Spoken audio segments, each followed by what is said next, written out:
भाई स्पेन की बात हो जाए, कुछ स्पेन का किस्सा, स्पेन गए हो आप घूमने? स्पेन का किस्सा, स्पेन में मैं गया था भाई बार्सिलोना में एक कोई फेस्टिवल था, वो फेस्टिवल मैंने अटेंड करा था, रात का टाइम था, पूरी सड़कों पे लोग नाच रहे थे, डांस कर रहे थे, घूम रहे थे। वहाँ पे मेरे को तो लाइनें लगी हुई थी दुकानों में, सुपरमार्केट में दारू बियर लेने के लिए, पर वो सुपरमार्केट में जो आदमी था वो पाकिस्तान का था, तो उसने आगे से आगे हमें बियर दे दी थी। यही सब किस्सा था स्पेन में। मैं इतना कोई वैसा बहुत बड़ा जो स्टैंड आउट करा वो शायद मैं नहीं सोच पा रहा। वहाँ पे कैसी हैं लड़कियाँ? वहाँ पे भी स्पेन की लड़की अपने जैसी है देखने में, तो हर लड़की जैसे अपने लिए है, हर देश का होता है भी मुझे वैसी लड़की पसंद है और मुझे वैसे लड़के पसंद है।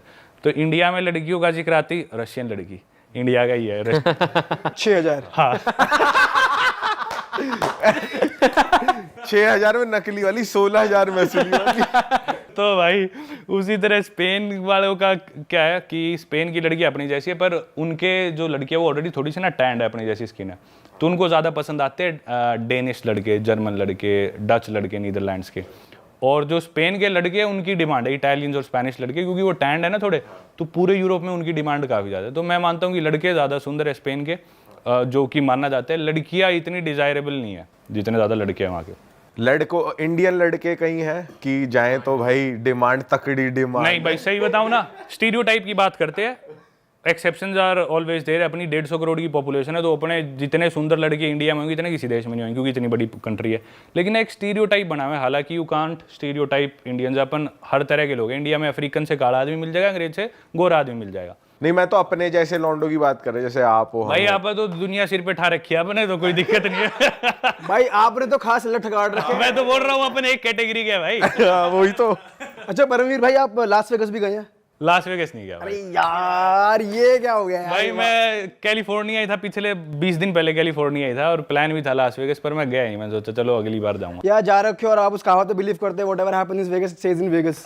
मेरे ख्याल से ये कहावत ना मेदेजीन के लिए ज्यादा होनी चाहिए, कोलंबिया के। अच्छा। हाँ, लास वेगस में इतना ज्यादा मेरे को लगता नहीं है, बरा जो मेरे को और दोस्तों स्टोरियाँ सुनता हूँ, तो वो मेरे ख्याल से अब शिफ्ट होने लग रहा है। जो अमेरिकन ड्रीम पहले था ना, अमेरिका ऐसा है, न्यूयॉर्क ऐसा है, लास वेगस ऐसा है, वो उतना नहीं डर। नाइट लाइफ भी अब लास वेगस से ज्यादा मैं मानता हूँ इबीजा स्पेन में, या फिर बर्लिन जर्मनी में, बुडापेस्ट की भी काफ़ी अच्छी हो रही है। तो वो थोड़ा ना शिफ्ट कर रहा है, अब अमेरिका में नहीं रही चीज़ें इतनी। बुडापेस्ट की नाइट लाइफ काफी बढ़िया है, मैंने भी ये सुना है कि ये जो प्राग और हाँ, मैं गया हूँ, बुडापेस्ट भी गया हूँ। बुडापेस्ट में क्या था, रात को वहाँ पे ना हमाम्स होते हैं बड़े बड़े, वो पूल होंगे, पूल से में लेट के पार्टी चलेगी, बड़े बड़े हजारों लोग आए, उसमें पार्टी चल रही है। हमाम वाली पार्टी में नहीं गया, लेकिन मैं था एक ना पुरानी बिल्डिंग थी, कोई बाहर से बिल्डिंग देख लेना, उसमें आपको भी इसमें चमगादड़ रहते होंगे, ऐसी घटिया बिल्डिंग टूटी पड़ी है एकदम से। और उस बिल्डिंग के अंदर घुस के भाई मैं बता नहीं सकता, ऐसा माहौल था, मुझे लग रहा था किसी और प्लैनेट पे आ गया। कम से कम उसके अंदर 100 कमरे होंगे, हर कमरे में अलग टाइप का म्यूजिक, अलग टाइप की बियर, अलग टाइप के बेवरेजेस, अलग टाइप के अल्कोहल, अलग टाइप के लोगों के माइंडसेट, हर कमरे में अलग पार्टी चल रही है, कॉमन हॉल अलग है, लोग मेकआउट वगैरह कर रहे हैं भाई वो। और बाहर से कोई इसे देख ले, कोई कह दे कि अबैंडन्ड कोई हवेली पड़ी होगी, अंदर इसके चमगादड़ होंगे, ऐसा है भाई। ये तो अच्छा लग रहा है, सुन के मन कर गया जाने का। सही में भाई। अच्छा है, बुडापेस्ट थोड़ा सस्ता भी है, ईस्टर्न पार्ट हो गया ना, तो अभी उतने प्राइसेस नहीं है। 3 रुपए है ना, मतलब यहाँ का 1 रुपया, वहाँ का 3 है। बुडापेस्ट, हाँ शायद ऐसे ही होगा, मेरे यार याद नहीं रहते कन्वर्जन, एक तो बहुत हर देश में नई करेंसी कन्वर्जन। भाई करेंसी की बात हो रही है, थोड़ा खर्चे के बारे में बताओ, आप कैसे सर्वाइव करते हो, और आप जो एडसेंस या ब्रांड से बना रहे हो पाता है? भाई मैं जितना भी खर्चा है, अभी मैंने 71 देश घूमे होंगे, इन पे मेरा खर्चा भी इतना ही लाख आ गया होगा, 71 लाख। सब कुछ ये यूट्यूब से ही कमाया और यूट्यूब से ही ट्रैवलिंग पे लगाया सारा, और इसी में मैंने सेव भी करा है, काफ़ी मैंने सेव करा, जो मैं इन्वेस्ट करने लग रहा हूँ इधर उधर, प्रॉपर्टी लेने की सोच रहा हूँ बहुत। तो जो भी है मैंने सब यूट्यूब से कमाया, और इसी चीज़ के ऊपर मैंने कोर्स भी लॉन्च करा कि भी how can you get paid to travel the world, कि भी क्या होता है ट्रैवलिंग में, ट्रैवल यूट्यूबर कैसे बना जाए, या फिर बिना ट्रैवल यूट्यूबर या ब्लॉगर बने कैसे पैसे कमाए जाए, क्या प्लेटफॉर्म रिवेन्यू होता है, यूट्यूब कितना देता है, कितने व्यूज़ पे, क्या ब्रांड डील होती है, ब्रांड्स कितना देती है, एफिलिएट मार्केटिंग। फिर नॉन ब्लॉगिंग तरीका जो काफ़ी यूरोपियंस करते हैं, वो ना फ्रीलांसिंग करके दुनिया घूमते हैं और उसी से पैसे कमाते हैं। जो ब्लॉगर नहीं होते, वो कोई लैंग्वेज टीचर है, कोई अपना कोई योग सिखा रहे होगा कोई, वो सारी चीज़ें मैंने भाई उस कोर्स में कवर करी है। 1000 रुपये कोर्स, हालांकि अब 1500 का हो गया, पर ये पॉडकास्ट आएगा मैं दोबारा 1000 का कर दूंगा। मेरी वेबसाइट पे आप जाके 1.25 घंटे का रिकॉर्डेड कोर्स है, वो देखो, आपके मन में सारे डाउट्स क्लियर हो जाएं कि भी कैसे दुनिया घूम के पैसे कमाए तो जाए। हमें भी देखना पड़ेगा यार। भाई मैं अपनी जनता से बोल दूं, भाई लिंक मिल जाएगा आपको भाई के कोर्स का डिस्क्रिप्शन में, और भाई के कोर्स के जस्ट नीचे हमारे कोर्स का लिंक है। ठीक है भाई, passengerparamveer.com, passengerparamveer.com, और हर वीकेंड या महीने में 2 बार मैं लाइव सेशंस भी करता हूँ, जिन लोगों को डाउट्स रह गए तो उनके मैं जूम मीटिंग पे वो भी करता हूँ। भाई ये तो बहुत तगड़ा कोर्स होने वाला है यार। कौन नहीं चाहेगा कि ट्रैवल भी करे और पैसे भी मिले उसके। भाई मैंने जितने भी मेरा माइंडसेट, जितने भी मैंने एक्सपीरियंसेस लिए ना, सबका एक निचोड़ निकाल के उसमें डाल दिया वैसे। अच्छा भाई एक बात बताओ, आप कंट्री में ट्रैवल करो तो मैक्सिमम कितने दिन तक वहाँ रहते हो? सबसे लंबा कौन सी कंट्री में रहे हो? और साथ साथ ये बताओ, आपने कभी वहाँ पे कोई पार्ट टाइम जॉब या कुछ किया, वो एक्सपीरियंस लिया कभी? दोनों बताता हूँ। सब कंट्री में कितने टाइम में रहता हूँ, रहना चाहिए एक ड्यूरेशन है 2 हफ्ते की, जो आप हर कंट्री में रह के उस कंट्री को अच्छे से जान सकते हो। गिवन दैट वो कंट्री कोई बहुत बड़ी कंट्री लाइक रशिया या फिर बहुत डाइवर्स कंट्री लाइक इंडिया नहीं है। अमेरिका, रशिया, इंडिया, चाइना, ये बड़ी कंट्रीज है, इनके लिए 2 हफ्ते इनफ नहीं है। कुछ कंट्रीज बहुत ही छोटी है, मोनाको हुआ, वेटिकन सिटी हुआ, इनके लिए 2 हफ्ते बहुत ज़्यादा है। इनके लिए तो 2 दिन भी ज्यादा हो गए थे आपके लिए। भाई ने पूरी कंट्री नाप दी आधे घंटे में चलते चलते। एक और कंट्री थी नाउरू, थोड़े दिन पहले मैंने वो पैदल करके पूरी पार करी। तो एवरेज साइज की बीच की जो कंट्री है 2 हफ्ते में आप पूरी तरह उसे जान लेते हो। मैं यही मेरा टारगेट रहता है। छोटी कंट्री है तो बिल्कुल ही छोटी है तो 2 दिन या फिर 5-6 दिन, एवरेज साइज 2 हफ्ता। बड़ी कंट्री है जैसे कि टर्की, मेरे को काफ़ी पसंद है, सबसे ज़्यादा मैं उधर रहा हूँ। मैं उधर 5 बार गया हूँ और टोटल मैंने 6 महीने टर्की में स्पेंड करे होंगे। यूएस में भी शायद इससे ज़्यादा इतने करे हो, मैक्सिको में 3 महीने करे हो। और आपका सवाल था पार्ट टाइम, नहीं पार्ट टाइम जॉब मैंने नहीं करी, मैंने वॉलंटियर ज़रूर करा है। टर्की में एक इंटर्नशिप थी, उधर मैंने पैसे नहीं मिल रहे थे लेकिन मेरी उसमें अकोमोडेशन फ्री थी। ये भी मैंने कोर्स में करा है, कैसे मतलब इंटर्नशिप पाए, वॉलंटियर प्रोग्राम्स और ये सब। ये बहुत तगड़ी चीज़ है यार, ये बहुत सही चीज़ आपने बताई, ये करना चाहिए ट्रैवलर को अगर जा हाँ रहे हाँ हो हाँ, तो। काफ़ी ऐसे प्लेटफॉर्म्स है भाई ऑनलाइन, आप उन वेबसाइट्स पे जाओ, अच्छे से मैंने कोर्स में डिस्कस करा है। आपको जाके जैसे आप थाईलैंड में किसी हॉस्टल में चले जाओगे, आपकी जॉब है पार्टी ऑर्गेनाइज करनी है, आपको वहाँ पे 3 हफ्ते काम करना है, जिसमें से सिर्फ वीकेंड पे काम करना है। 3 हफ्ते तक आपका रहना खाना पीना सब फ्री, उस हॉस्टल में रहो, बस आपको वीकेंड पे बोलना है टूरिस्ट को चलो आज तुम्हें पार्टी करा के लाऊं, बस ये काम है। तो ऐसी बहुत अपॉर्चुनिटीज़ होती है भाई, वेबसाइट्स है वो मैंने बता रखी है कोर्स में डिटेल में, तो ऐसी काफ़ी अपॉर्चुनिटी। भाई 70 में से कौन सी ऐसी कंट्री है जो आप शॉर्ट ऑडियंस को बताना चाहते हो कि भाई इन 4-5 जगहों पे तो जा ही जाओ क्योंकि आप इतनी जगह कर चुके हो? भाई टर्की नंबर 1 मेरी अभी तक की फेवरेट रही है। दूसरी है ग्वाटेमाला। ग्वाटेमाला भी सेंट्रल अमेरिका में एक आने वाले टाइम में बहुत पॉपुलर होने वाली है। जैसे अभी मैक्सिको हम नाम सुनने लगे काफ़ी, मैक्सिको को मेरे को लगता है ओवरटेक कर लेगी ग्वाटेमाला शायद कुछ टाइम में। टर्की, ग्वाटेमाला और एक बार यूएस ज़रूर जाओ ताकि देखो आपकी भी क्या है वो अमेरिकन ड्रीम। रियलिटी।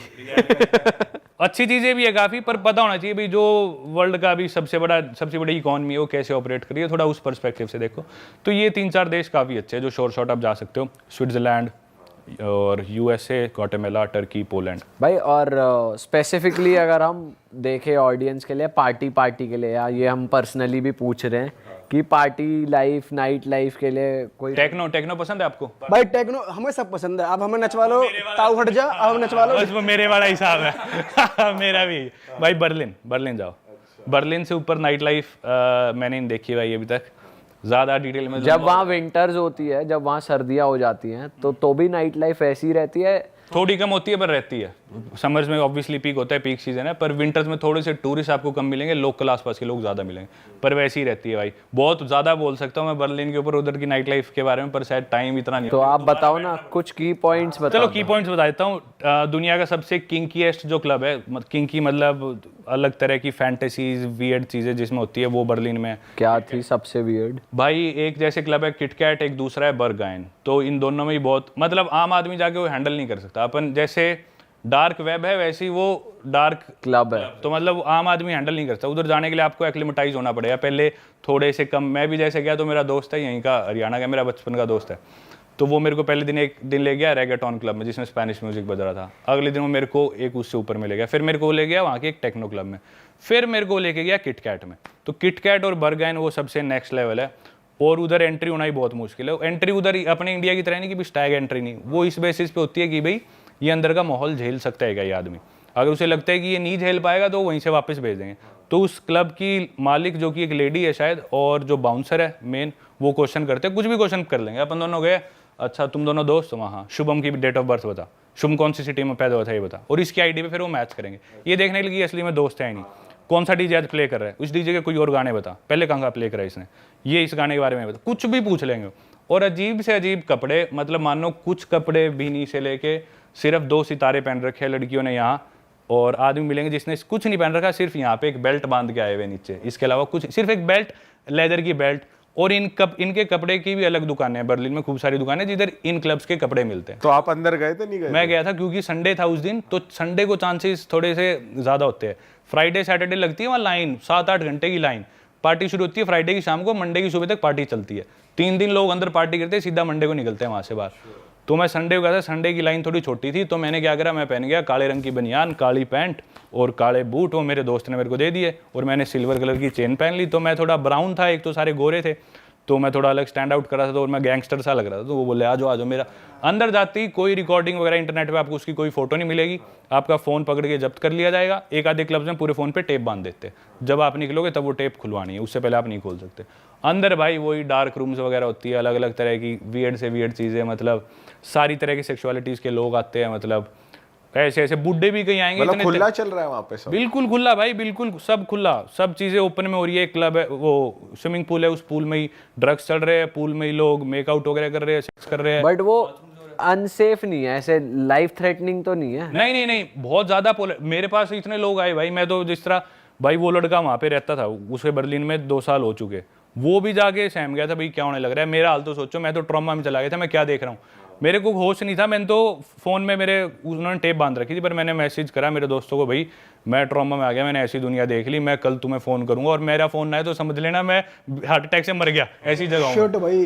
तो भाई ऐसा माहौल होता है वहाँ पे, और पूल्स में लोग लगे हुए, खुले में सब होने लग रहा है, और लेकिन कोई भी ज़बरदस्ती नहीं होगी आपके पास। मेरे पास आदमी आए, औरत, बूढ़ा, बुढ़ी, सब तरह के लोग आए, आके पूछेंगे कि आप ऐसे करना चाहते हो, कंफर्टेबल हो, मैं सीधा बोलता था no no I am good thank you. तो ये कपल्स हैं या फिर ये पेड होते हैं, जैसे लड़कियां आप कह रहे हो सेक्स कर रही हैं? नहीं नहीं नहीं, कुछ पेड नहीं, सब फ्री, सब कुछ जिसे जो करना है वो कर। मतलब सब अपने आप को एक्सप्लोर करने वहाँ पे आ रखे हैं। कोई किसी को जज नहीं करेगा, अपने आप को एक्सप्लोर करो।